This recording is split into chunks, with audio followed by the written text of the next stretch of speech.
శుభకార్యాలకు పూజార్ల కోసం వెతుకుతున్నారా? పూజారీస్.com లో అతి తక్కువ ధరలకే పూజార్లను ముందే బుక్ చేసుకోండి. వెంటనే కాల్ చేయండి. వాస్తవంగా ఈ కార్యక్రమాన్ని పెద్ద ఎత్తున చేపట్టాలన్న ఆలోచన ప్రభుత్వం చేసినప్పుడు వేద పండితులను సంప్రదిస్తే ఈ రోజు తర్వాత మళ్ళీ దసరా వరకు మంచి రోజులు లేవు, ఈ కార్యక్రమాన్ని ఈరోజు చేపట్టవలసిందిగా వేద పండితులు నిన్న సూచన చేయడం జరిగింది. అందుకే చాలామంది మంత్రివర్యులు ముందస్తుగా నిర్ణయించిన కార్యక్రమాలలో ముఖ్యంగా ఉప ముఖ్యమంత్రి గారు కేరళ పర్యటనలో ఉన్నారు. మిగతా మంత్రివర్యులు కూడా ఇతర కార్యక్రమాలలో ముందే వాళ్ళ కార్యక్రమాలు నిర్ధారించడం వల్ల పెద్ద ఎత్తున ఈ కార్యక్రమాన్ని ప్రభుత్వం ఏర్పాటు చేయలేకపోయింది.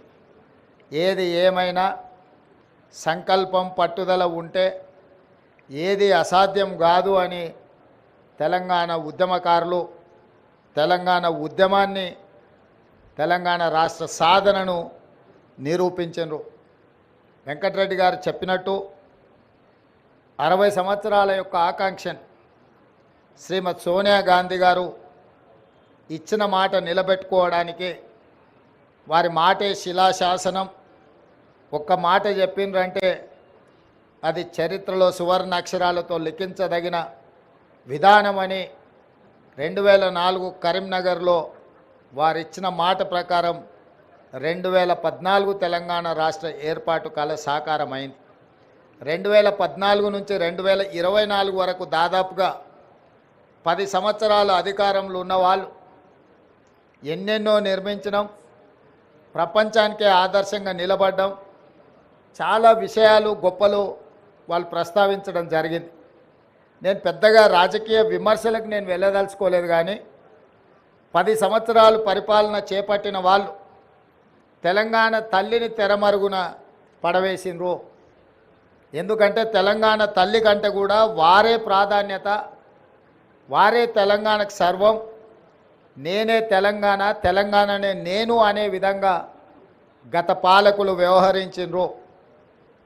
ఆ విధానానికి కాంగ్రెస్ పార్టీ, ప్రజలెన్నుకున్న ప్రభుత్వం, ప్రజాపాలన ఆ పాత విధానాలకు విరుద్ధం ప్రగతి భవన్ పేరు మీద పెద్ద గడిని నిర్మించుకొని చుట్టూతా ముళ్ళ కంచెలు ఏర్పాటు చేసుకొని వందలాది మంది పోలీసుల పహారల మధ్యలో వారు భద్రంగా అక్కడ ఉండి తెలంగాణ ప్రజలకు ప్రవేశం లేదు అని నిషేధించిన ప్రగతి భవన్ను ప్రజాభవన్గా మార్చి జ్యోతిరావు పూలే భవన్గా ఈరోజు తెలంగాణ ప్రజలు ఏ సమస్యలు ఉన్నా స్వేచ్ఛగా లోపలికి వెళ్ళొచ్చు, అక్కడున్న ప్రజాప్రతినిధులకు అధికారులకు విన్నవించవచ్చు, ఆ సమస్యల్ని పరిష్కరిస్తాము అని చెప్పి గడిగా మారిన ప్రజాభవన్ను ఈరోజు వాళ్ళు ప్రగతి భవన్ పేరు మీద ప్రజలకు దూరం చేస్తే ప్రజాభవన్ పేరు మీద మన ప్రభుత్వం ప్రజలకు అందుబాటులోకి తీసుకొచ్చి దేశానికే ఆదర్శంగా ఈ ప్రభుత్వం నిలబడ్డది. అదేవిధంగా సచివాలయం తెలంగాణ పరిపాలనకు గుండెకాయ. తెలంగాణ ప్రజల యొక్క ఆకాంక్షలు నెరవేరాలన్నా, తెలంగాణ రాష్ట్ర అభివృద్ధి జరగాలన్నా ఈ సచివాలయం నుంచే విధానపరమైన నిర్ణయాలు జరగాలి, ప్రజాప్రభుత్వం పరిపాలన సాగించాలి, మంత్రివర్గ సహచరులు ఇక్కడి నుండే నిర్ణయాలు చేయాలి, ప్రజలు వాళ్ళ యొక్క విజ్ఞప్తులను వాళ్ళ యొక్క సమస్యలను తెలియజేయడానికి ముఖ్యంగా మంత్రులు ప్రజలకు అందుబాటులో ఉండాలి. ఇది సచివాలయ విధి విధానాలు.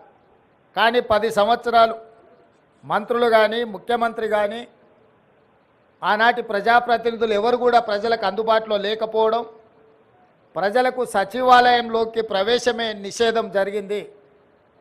అదేవిధంగా తెలంగాణ తల్లి విగ్రహం 10 సంవత్సరాలు వాళ్ళు ఏర్పాటు చేయలేదు. దాదాపుగా 22.5 లక్షల కోట్ల రూపాయల ఈ 10 సంవత్సరాలలో ప్రభుత్వం, ఆనాటి ప్రభుత్వం ఖర్చు పెడితే తెలంగాణ తల్లి విగ్రహానికి అయ్యే 1 కోటి రూపాయలు అవుతుండొచ్చు మహా అంటే. అయినా వాళ్ళకు మనసు రాలేదు, తెలంగాణ తల్లి విగ్రహం పెట్టలేదు. సుమన్ టీవీలో మీ పర్సనల్ అండ్ బిజినెస్ ప్రమోషన్స్ కోసం కింది నెంబర్కి కాంటాక్ట్ చేయండి.